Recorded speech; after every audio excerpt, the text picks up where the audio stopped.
notice that this time, a lot of different events that take place, right? This is about Emmett Till. Yeah, so Emmett Till, you guys have all probably heard the story. Emmett Till goes off to visit his aunt, uncle, and his cousins over in Mississippi.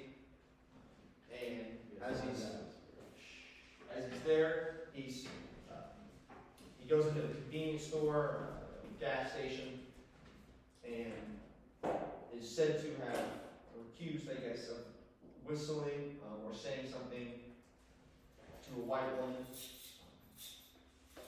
They say something sexual, or whistling with the two whistles, and she told her husband, and her husband went off, got friends, his buddies, his brothers, and a couple days later, they went and found Emmett Till at his aunt and uncle's house. They abducted him one night during sleep, and was later recovered a couple more days. His body totally mutilated.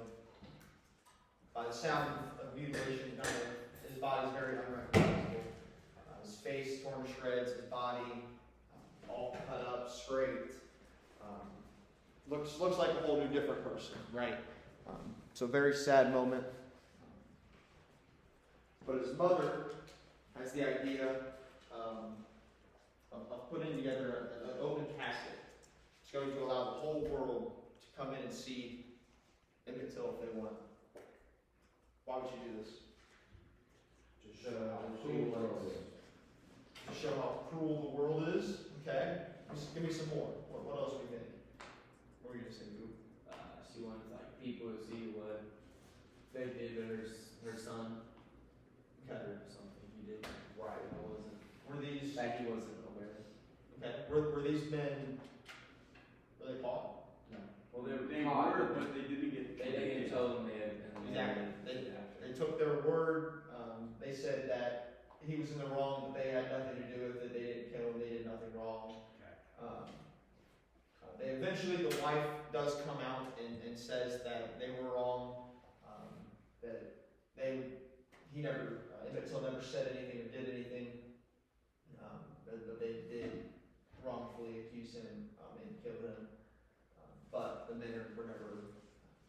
They were let free. It's word against word, of course. But why else do we think Emmett Till's mom keeps an open casket here?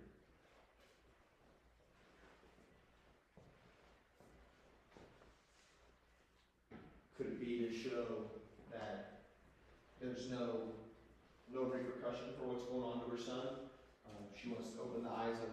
We saw kids the age of looked like maybe 4 or 5 there.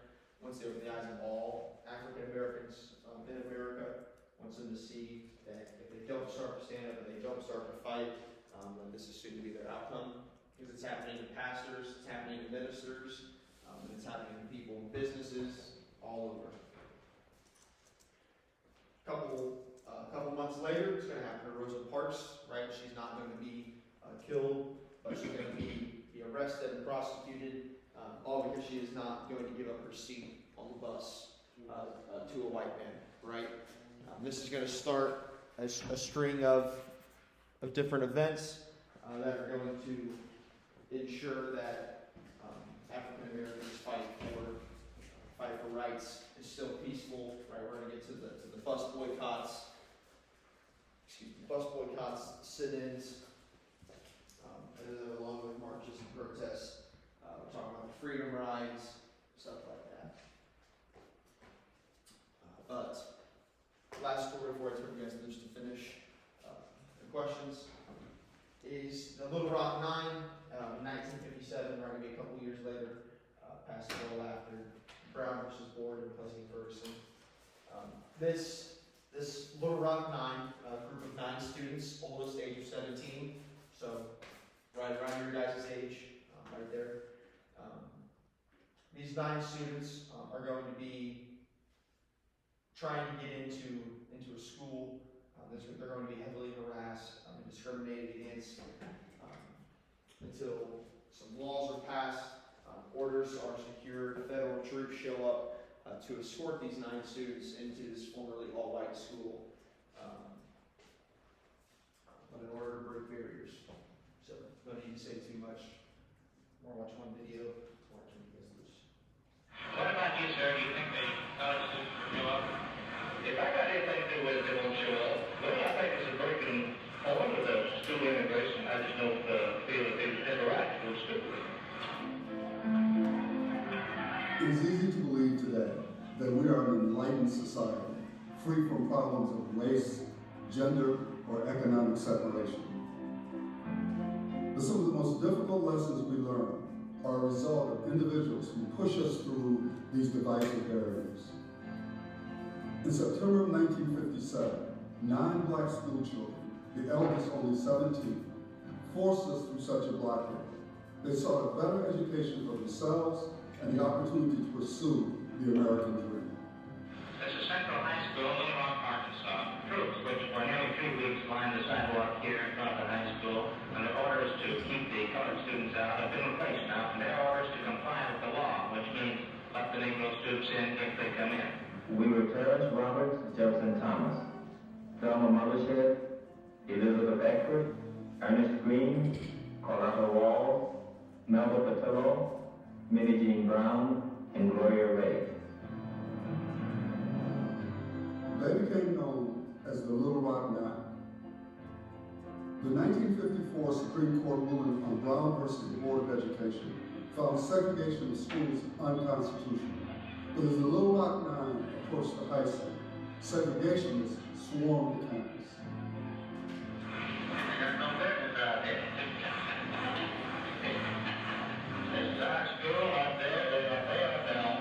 As the violence escalated, one schoolgirl, Elizabeth Eckford, was threatened by an angry mob chanting, "Lynch her, lynch her."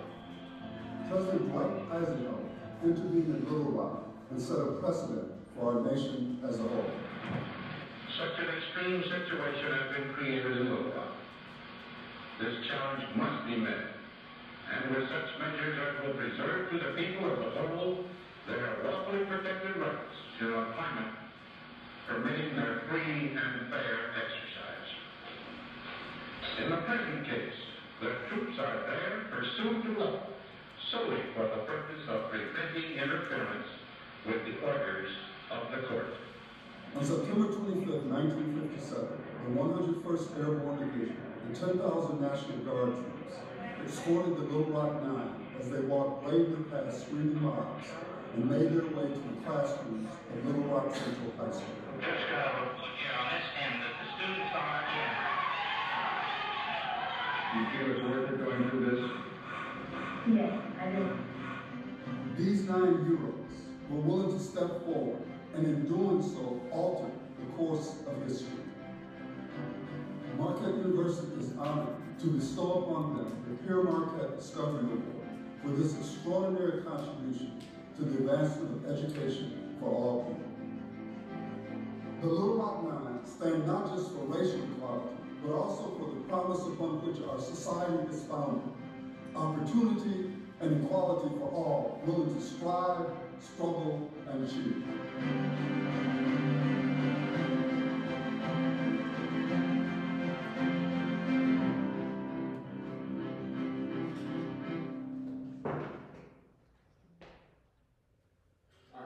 So, 2 things. One, another one I want you to think about. Think of the last 2 instances that we talked about. National Guard being brought in. Kent State, the shooting goes on happens with protests.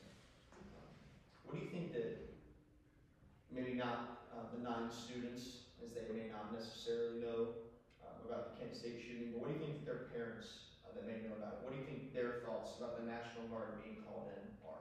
Being scared. A little scared, a little frightened, right? Not necessarily knowing what to think.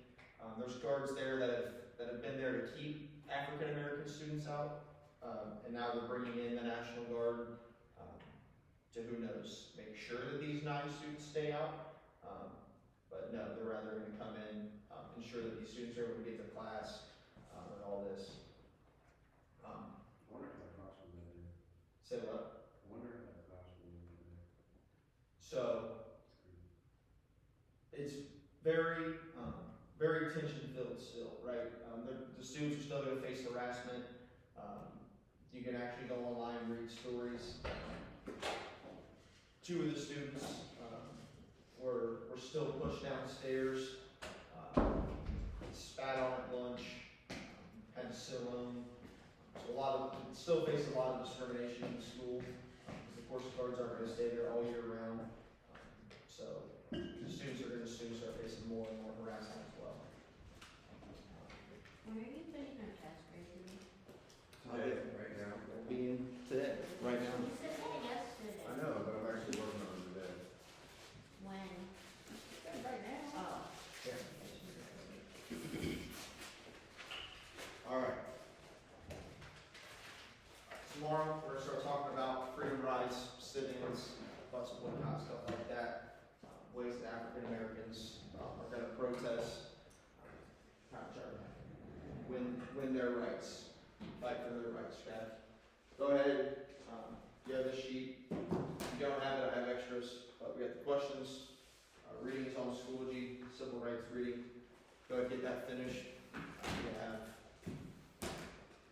just enough amount of time, 13 more minutes. If you have questions, I'll be around. Good.